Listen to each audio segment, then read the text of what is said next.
saw this, and the only thing that I did was put it in my incubator and try to hatch some baby chickens. But when they didn't hatch, I realized that I would need more than infertile grocery store eggs if I wanted baby chickens. So I bought 22 fertile eggs from a farmer. Little did I know I'd become a mother to 17 ducks, experiencing the hatch firsthand in my little apartment. Now this was the moment that Farmer Karen realized she gave me duck eggs instead of chicken eggs. And you know what? As you can see, I was absolutely okay with hatching ducks instead of chickens. And well, the very first thing that I did was immediately take these eggs home, trying not to crush them before I got there, place them in my incubator, plug it in, and start the longest 28-day countdown of my entire life to see if we would even hatch one of these eggs. And remember, this is the first time I've ever tried hatching actual fertile eggs. Although I've tried hatching quail and chicken eggs from the grocery store, I kinda knew that there was like a 99.9% chance those would never work. But these would have at least a 20 to 30% hatching rate since they're fertile, so I was probably the most excited I've ever been in my life because I'm used to hatching ladybugs and caterpillars and mealworms. But duck eggs? This was gonna be a whole other ballgame. But the only thing that I could do was wait because soon 15 days passed and it was time to candle the eggs to see if they were even growing. What candling eggs are is basically just shining a bright light onto the bottom of the eggs very delicately to inspect the contents of the egg and determine if it is in fact fertilized and to make sure the babies are growing properly inside, if growing at all. And I felt a lot of pressure because it was up to me to make sure the humidity inside of the little incubator was just right so that they would have a better shot at hatching. And as scared as I was, I finally grabbed one of the eggs and started shining a bright light onto the egg. I didn't see anything inside of that egg, so I started to get very nervous. But I reminded myself to trust the process and trust Mother Nature. It had only been 10 or 15 days. And then I started to see a little shadow, something moving. There was something moving in there. And then I thought it looked similar to a little vein. I didn't want to disturb too many of them because the incubator moves every 4 hours itself, and it was actually better not to touch them so much during the process so that they could just do their thing. But as per the instructions, we had to candle them every 10 to 15 days to make sure that the eggs were all doing well. So I took about 4 more eggs out of the 22 and candled them, and what do you know? All 3 of them had veins inside that were moving, and soon I felt deep in my heart of hearts that the next time we candled these eggs, we were gonna see little feetsies and bodies. I'm not sure why, but this moment made me so emotional because I was finally doing it right and growing baby ducks from a tiny little egg, all by simply giving them the right conditions to grow. And boy, was I excited to witness the metamorphosis of a duckling. This was already so magical, and there was still so much magic to experience. I was rushing with emotions. But anywho, after 5 more days passed, I candled them again one last time before hatch day. You're not really supposed to open the incubator at all the 4 days before the hatch day, so this was the moment of truth to see if we were gonna hatch some babies. I took 4 more eggs out of the incubator, turned out the lights, and started shining a bright light into those eggs. And I got so excited because they were moving, and there looked to be a little shadow of a duck. I knew I needed to get my better camera out, so I did, and I started shining the lights in them, and just look at the beauty of the metamorphosis of a little duckling. You can literally see the little feet at the bottom of the egg, and the little shape of their head and triangular beak too. It was the most exciting moment of my metamorphosis and hatching experiences so far. And that was the moment I knew that it was finally time to get their home ready. When I purchased the eggs, I got everything the ducks need to grow up healthy and strong. And once they do grow up, I'm gonna take them back to the farm after raising them for 14 days. So I added the bulb to their heat lamp and secured it to their little box. I filled up the little box with their wood chips. I put their food and water bowl inside their home. I grinded up their food so they wouldn't choke on it. And I made their little duck Gatorade for nutrients to add to their water once they hatched. Oh, and I got them a little pool chair that would act as a little swimming pool for them because they're so tiny that this thing would be perfect for them as a little pool. Slowly but surely, everything was coming together, and there were only 3 days left on that incubator timer. And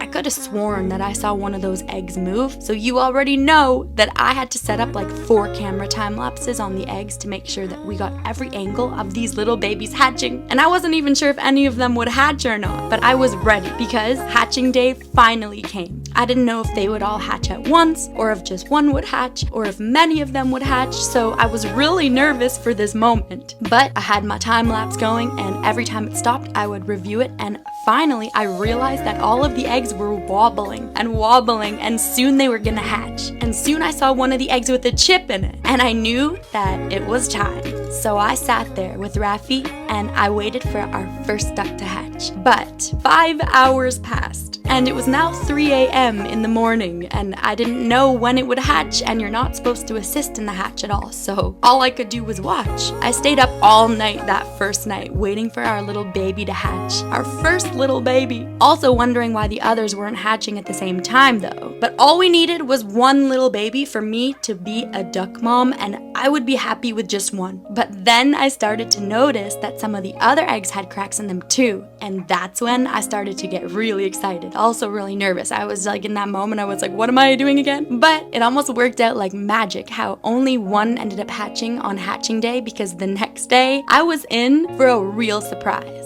But just wait, because duck number 1 was crazy. Raffi was really excited too. He definitely thought that he was about to be the father of all of these ducks. So together, Raff and I waited and watched for hours. And soon, I noticed that the ducky was cutting a hole straight down the middle of the egg, and I guess that's how they start to poke their heads and bodies out of the shell. And just so you know, duckies are born with only one tooth, and that tooth falls off after about 3 days, but it's what helps them break out of their shell. Raffi was very concerned for what was going on. He literally stayed up with me all night. He's the best companion dog in the world, and we had a ball watching this beautiful metamorphosis that we did together. It was magic. I felt all the feels, and even though we were tired, there was no way that we were gonna miss the first baby hatching. I'm not really sure why it took so long, but the first duck took more than 12 hours to hatch, whereas the others that you're about to see took anywhere from 5 minutes to 3 hours. So I think it was just meant to be, to appreciate the process that much more. I was honestly a bit scared though, because it was taking so long.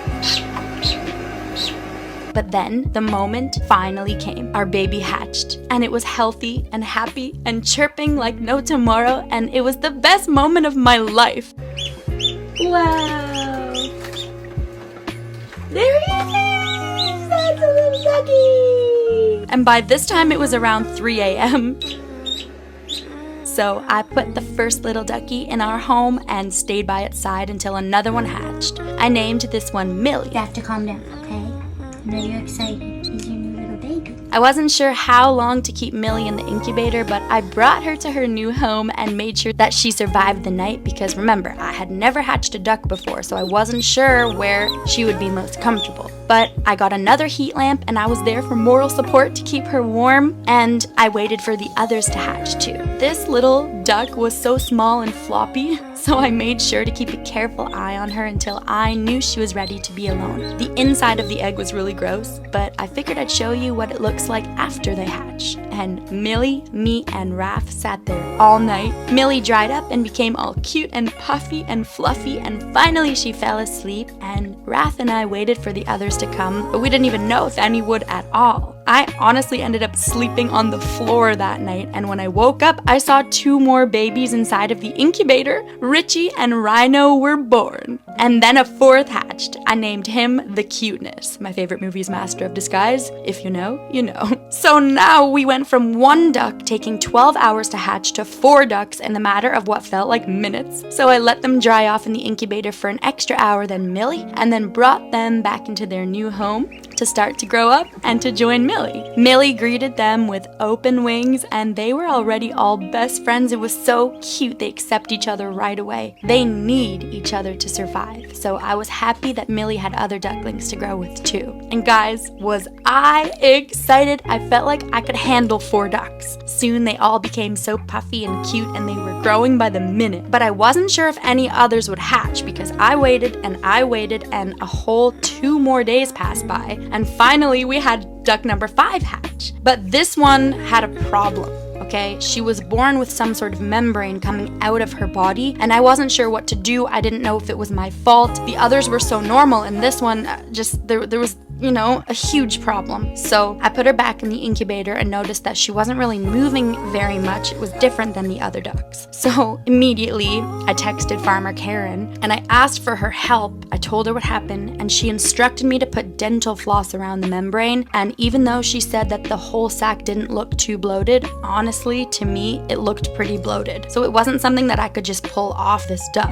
I guess the dental floss would help cut the circulation to that little membrane and make it fall off on its own. I was nervous. I wanted her to survive. I prayed that she would be okay. I even named her El Karim because that's miracle spelled backwards. I had so many questions for Karen, but she wasn't really able to help me much. She just kind of told me to just let the duck do its thing. So I put my trust into Mother Nature, but I was still determined to help Elkie as much as I could within those parameters. And I got so worried that I wasn't really even able to pay too much attention to the other healthy ducks because this one needed so much help, but it didn't really matter. All that mattered to me was that this one survived. She was chirping, and that was a good sign to me, so I tried my best to follow Karen's instructions, and I started with, if you want to call it, surgery. This little duck was so gentle and cute, I just wanted a miracle here with my miracle. I cleaned her up as much as I could, and I got all the pieces off that would come off, and then I got the dental floss. I know where you Gently, I tied it around the membrane. It was actually really difficult to do, and it really grossed me out a lot, but the only thing that I cared about was trying to save this little one's life, and I kept her separate from the others with a separate heat lamp and a little towel for a blanket, and I tried hand feeding her water. I also gave her extra cuddles with her in my lap. I took her outside in the warm heat in the summer sun. Thankfully, it's summer right now in Canada. I just wanted to keep her warm, and like Karen said, then I let Elkie do her thing. For the full day, she was lying down in the towel, a little bit weird. But I was praying for a miracle and hoping and hoping. I also noticed that when she breathed, some liquid came out, like maybe she wasn't breathing properly. I wasn't really sure what would happen. But the good thing is that the other duckies were all thriving, so I was trying to manage my energy tending to this little sick duck while also the other 4 healthy ones, while also at the same time trying to figure out if any of the other eggs would hatch because remember, there were still 17 eggs left to hatch. So I prayed for a miracle. And while Elsie slept that day, another duck hatched in the incubator and we had duck number 6 and 7 come to life. I let them sit in the incubator for about 2 hours and when they were ready and sort of dry, I brought them to meet their brothers and sisters. And before I knew it, the whole day passed and I kept checking on Elkie, but to be honest, she wasn't looking so great. And every time I looked at her, I thought she looked better, but then I realized that she didn't look better and I just wasn't sure at this point. So I decided to keep her with me and give her extra love and care and attention and warmth and hand feed her, and I wanted her to have that much more of a chance at survival. She had her own little food and water bowl, but she couldn't eat or drink alone, so I tried my best to help her. She was sitting up, which I thought was a good sign, and the membrane on her body was changing. It looked different than it had in the morning, so I just wasn't sure what to do or what to expect. She hadn't yet walked or stretched out her feet like the others, and she was chirping away, so I waited and I kept her with me. We even watched a movie on the couch together, but she kept lying down in this weird position, and by the end of the day, about 10 hours passed, and it looked like she kept getting a little bit worse. It almost looked like she couldn't breathe properly like the others. So I waited, and at hour 12, Elkie lost her life. She died in my hands. And at that point, I was losing hope, because I was crying so much and I was really upset that my prayers were not answered with Elkie and that we didn't get the miracle that we hoped for. But sometimes animals die and sometimes they live. It's the cycle of life and the cycle of metamorphosis, and I was so thankful that I got to be Elkie's mom for 12 hours. As I write and read this, I'm crying too. But the story doesn't end here, because so much more life was about to happen right before my eyes and I didn't even know it. It's like my prayers were answered through all of the other ducks, because the same moment Elsie died, I heard chirping from the incubator. Are you waiting at the door all day for the duckies? And then I realized that there were more ducks that hatched. I was keeping most of my attention on Elkie, praying that she could survive, and when she didn't, I realized that I wasn't paying attention to the others, so I ran to the room where the duckies lived and prayed that each one would hatch perfectly after Elkie. We couldn't go through that again. And I did everything right. At least I thought that I did. Well, we had 3 more hatch and 1 still in its egg, trying to come out, but having a hard time. And before I knew it, more and more were hatching, and ducks were now coming out of my ears. And they were all healthy. There was just one that seemed like it was having a hard time hatching from its shell. It had been 3 full days for that one duck trying to hatch, and I wasn't sure if I should help it or not, but I kind of just let it do its thing. I put my trust in Mother Nature. I will always believe in Mother Nature. And finally, the duck came through and it successfully hatched. So now we were at 11 ducks. I couldn't even keep track of the cameras that they were hatching so fast. And one by one, I kept bringing them to their new homes to join their brothers and sisters. They were growing so fast, and the only thing that I thought about doing was taking them swimming and feeding them eggs, because Karen told me that eggs are really good protein, okay? Don't come at me. Go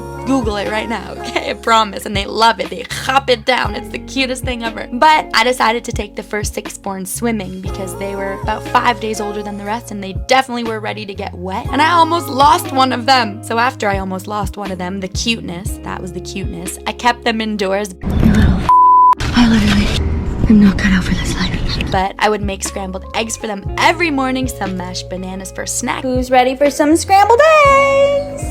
And they had 2 daily swims, 1 in the bathtub and 1 in the sink, and I let them walk around my house with me, running after them with wet wipes and cleaning solution to wipe their poop. And I even tried to get them to follow me, but the only way you can get a duck to follow you is with love and care, contrary to what a lot of you may think, that a duck adopts the first thing it sees after being born as its mother. That actually is not true. It takes a lot of love and a lot of care for a duck to follow you. So that's what I did, or at least I tried to do, and by the end of the 2 weeks, a lot of the ducks would follow me, and Raffi became their best friends. Even though he didn't love when they nipped at him, they just wanted to play, and he just wanted to give them kisses, and he ended up thinking that he was the father of 16 ducks. And with the eggs that never ended up hatching, I did the float test just to make sure that they were in fact not going to hatch. Just like with garden seeds, if the egg is dropped in water and it floats, it's not viable for growth. However, if it sinks, it is viable for growth, and it just needs more time to grow or hatch. So after doing this, all of the 5 remaining eggs floated, which means for whatever reason, Mother Nature decided that these duckies were not meant to hatch onto Earth just yet in this lifetime, maybe in the next. But like we mentioned before, 2 weeks passed, and that meant that the ducklings had to go back to the farm to live with the other farm animals and have a better life than I'm currently able to provide them. I wish I could have kept a few, but I want them all to live their best lives, and with me in a small apartment, it's just not possible right now. I do have plans to get a bigger property with a bigger backyard, and in that point in time, then we can get some ducks, maybe even go back for these guys. But I was still so happy to bring them back to the farm, knowing they would live a much better life as pets to the farm. Don't worry, nobody's gonna eat them. Maybe one day we'll go back and visit them, and we'll see if they remember me. I named most of them. Of course you did. Squirrel, Oreo, Quaker, Millie, Richie, and this is Rhino. Oh, I like it. And we have Lila, and the cuteness, and Chocolate, and Donald. But all I know is that Elkie will always be visiting us from up above. Thank you so much for watching. I love you guys so much.